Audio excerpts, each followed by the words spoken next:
Hey guys, guten Morgen aus Deutschland, good morning from Germany. I have a little bit of news. Well, one you already know, and that is today. June 25th is my first appointment at a psychiatrist's office, and that is because when I went to my doctor, I think it was in 2018, 2019, I can't remember, sometime during the last few years. Um, I had been a little depressed, and so she prescribed a new antidepressant, which she said, other than previous products, work right away. And so I said, sure. So she prescribed it. I took it. It was called escitalopram, and what it did was it had the reverse effect on me.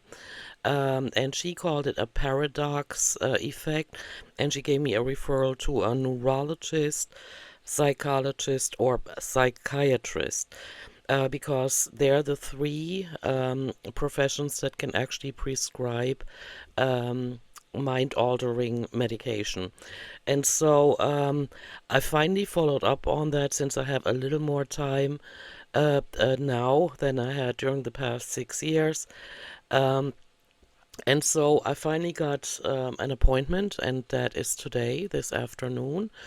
And the news that I have is that tomorrow morning I have my allergy test. And so I managed to get an appointment at a doctor's office that does an allergy test for inhalative substances before the second quarter is over, because that would have meant that I would have had to go back to my doctor and get another referral.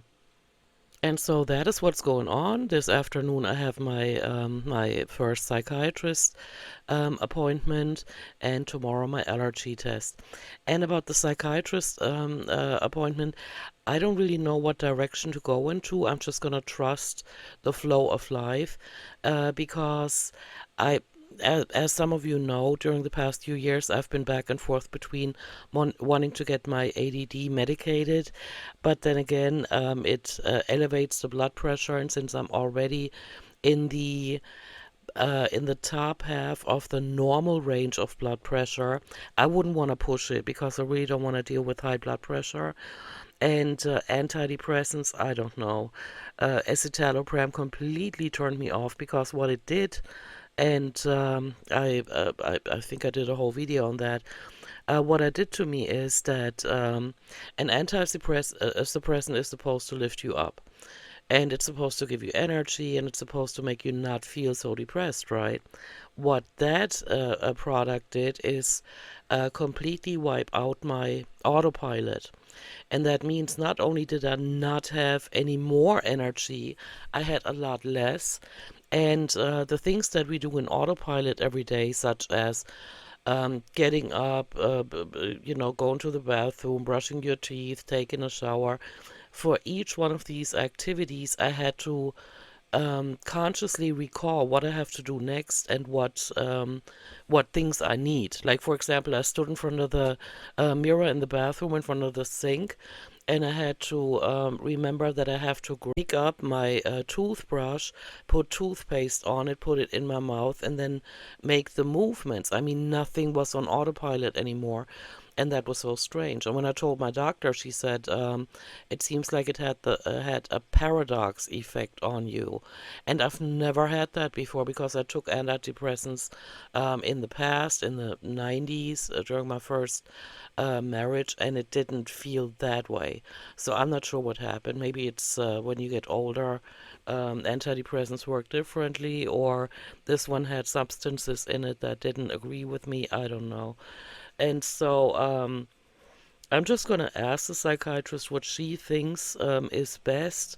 I do want to tell her about the job and about the situation with my parents, and just being depressed overall. I do have my gratitude journal, and I frequently write in it to stay upbeat.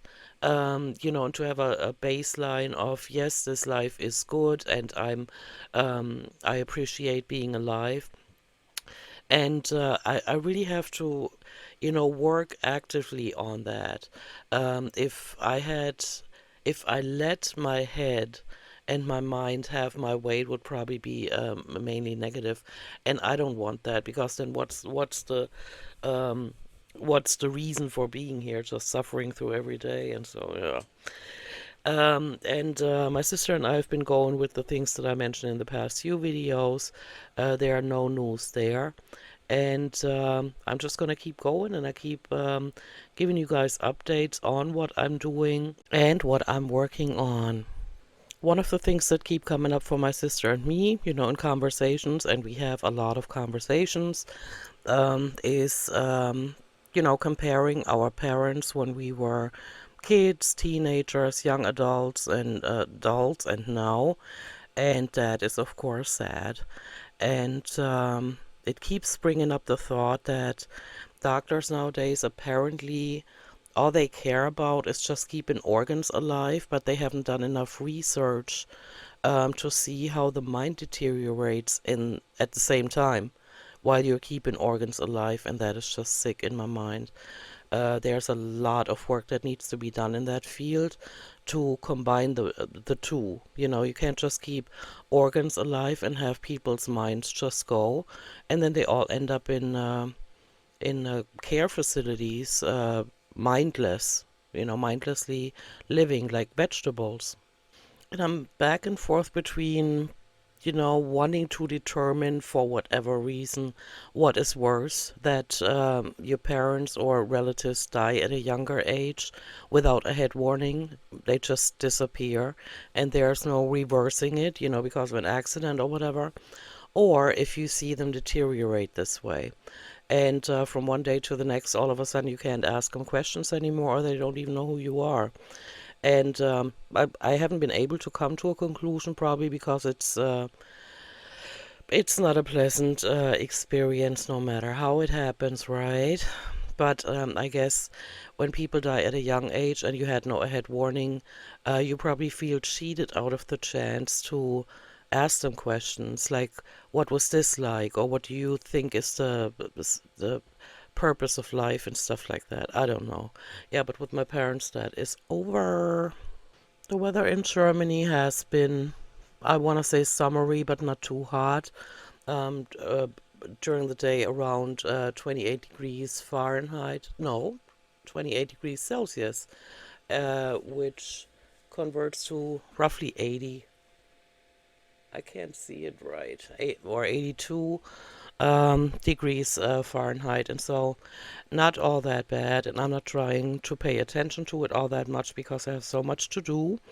And my to-do lists I have a calendar notebook, and so I write a lot of appointments and to-dos into that book. And so I just take one page after another and do the things that need to be done. What I've been doing to get my mind off of things, to get out of a phase where thoughts were or emotions were too heavy. I'm still listening to Neil deGrasse Tyson. I mean, there are hundreds or if not thousands of interviews on the internet, and so I find interesting what he has to say. And recently I watched a documentary about Eminem. I had no idea what he had been through in his life, and he came back to my attention because he covered, I think that is what it's called nowadays, he covered the song by the Steve Miller Band, Abracadabra, and it's kind of his like comeback song, and I find it funny because some of you might remember how after that one staycation, was it after the staycation or I can't remember, but I hadn't been online for a while, and so I came back and I was singing and dancing to the song Guess Who's Back, Back Again, and so that is the song that is also included in the song Abracadabra, which Eminem calls Houdini. So yeah, it was interesting to find out that Eminem has been dealing with a lot of hardships in his life and also with, drug abuse and depression and all kinds of stuff. I don't know what the fascination is with me and me wanting to know about other people's lives, probably so that I can learn from them. Like, how did they come to certain conclusions? What experiences did it take? And That's why I always appreciate it when people tell me that when I talk about the most mundane things and how I deal with them, it helps them. And I seem to be the same way. All right, well, I'm gonna get ready, take a shower, get my bottles together. You know, in Germany we have to pay deposit for plastic bottles, and I've been drinking a lot of water, and so I have a whole bag full of bottles that I would like to bring downtown to deposit in one of the automats where you get your deposit bag.